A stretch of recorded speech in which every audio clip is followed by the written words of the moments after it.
ქარელის მუნიციპალიტეტის მერის წარმომადგენლის ძმის ზურაბ იმერლიშვილის მკვლელობისთვის დაკავებულია მისივე მეზობელი ზვიად ნოზაძე. ჩვენ აქ ვესაუბრეთ მოკლულის მეზობლებს და ნათესავებს, რომლებიც აცხადებენ, რომ მკვლელობას წინ უძღოდა სუფრა, რომელიც დაკავშირებული იყო მოკლულის სიდედრის გარდაცვალების 40 დღესთან დაკავშირებით. ამ სუფრაზევე იმყოფებოდა მკვლელობისთვის დაკავებული მამაკაციც, თუმცა ადგილზე მყოფი ადამიანები ამბობენ, რომ აღნიშნულ სუფრაზე რაიმე ტიპის სიტყვიერი დაპირისპირებაც კი არ ყოფილა. ეს საზარელი მოვლენები ოდნავ მოგვიანებით განვითარდა. ადგილზე გაიგეს თავდაპირველად გასროლის ორი ხმა.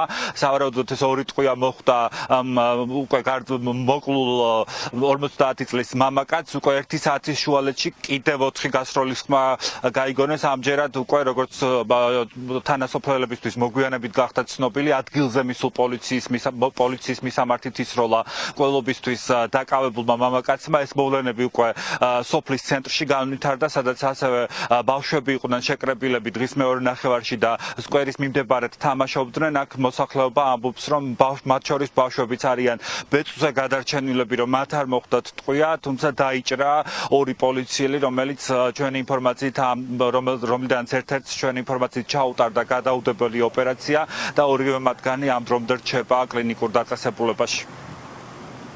ისროლაი და მე გავიდი 4 სროლაი. პოლიციელებსაც ხო ესროლა და მანქანა იგი გაიცა. იქ ესროლა პოლიციელებს და ბიჭებმა თქვეს ეხლა თვითონ პოლიციელებმა იმაში აქ მოხვედრილი და დღეს უკეთებენ პოლიცია ოპერაციას. ვინც დაიჭირეს ეგეც იყო მაგ სუფრაზე? ხო.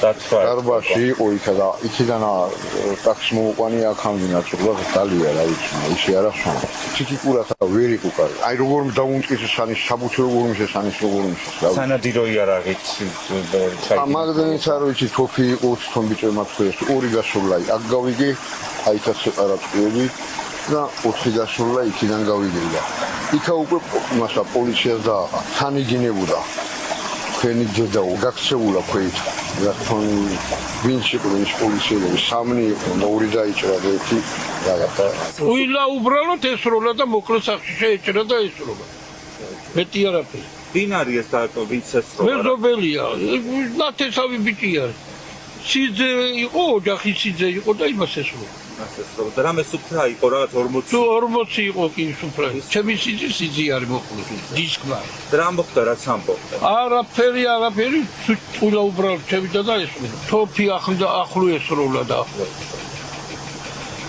ერთი იყო მთავარ არტერიაში მოცმული რავი აი მიზეზი ნახდათ არაფერი არ ვიცი 40-ში იყო სიდედრისა ის ბიჭი რომელიც მოკლეს და იქ მოვიდათ რამე საფრანგეთში სადღაც ყოფილა და იქიდან ჩამოვიდა ცოცხლინე წაიყვანა და გუშინდილით ჩამოვიდა და დეგამბავი მოხდა მე ეს თანასოფლელია დაჭერილი კი ჩამოსული არის აქ ცხოვრობდნენ ერთადზე ვინც მოკლა ის დაკავდა იქ დააკავეს ზვიად ნოზაძემ ზურაბ იმერლიშვილის ისეთი ახლო დისტანციიდან ესროლა, რომ აქ სოფელში შემსწრეები ამბობენ, რომ მოკლულს გადარჩენის არანაირი შანსი არ ჰქონდა. მკვლელობის შადენის შემდეგ, როგორც გითხარით, ორი პოლიციელი დაჭრა, შემდეგ მიიმალა და უკვე გამთენიისას გავრცელა განცხადება შინაგან საქმეთა სამინისტრომ აღნიშნული პირის დაკავების შესახებ.